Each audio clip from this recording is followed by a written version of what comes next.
Apple mengambil langkah cepat untuk mengantisipasi pemberlakuan tarif baru dari pemerintah Amerika Serikat, AS, dengan mengirimkan 5 pesawat penuh berisi iPhone dan produk lainnya dari pusat produksinya di India dan Cina ke AS.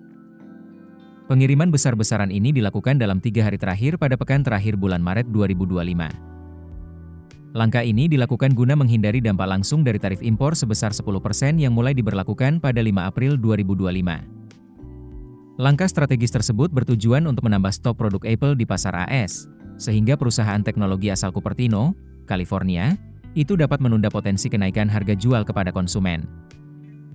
Dengan cadangan produk yang cukup sebelum tarif diberlakukan, Apple masih bisa mempertahankan harga jual saat ini di pasar domestik AS dalam waktu dekat.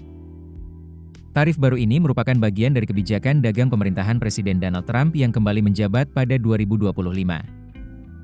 Dikenal dengan istilah tarif Trump, kebijakan ini bertujuan untuk mendorong produksi dalam negeri AS dan mengurangi ketergantungan pada impor, khususnya dari Cina dan negara-negara lain yang dianggap merugikan industri dalam negeri.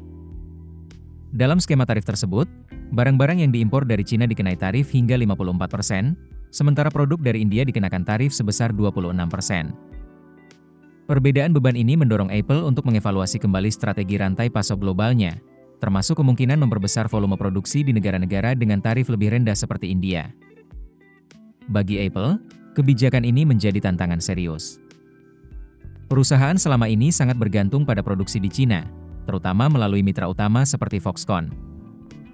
Meski dalam beberapa tahun terakhir Apple mulai mendiversifikasi basis produksinya ke India dan Vietnam, Cina masih memainkan peran utama dalam perakitan produk-produk andalan seperti iPhone, iPad, dan MacBook.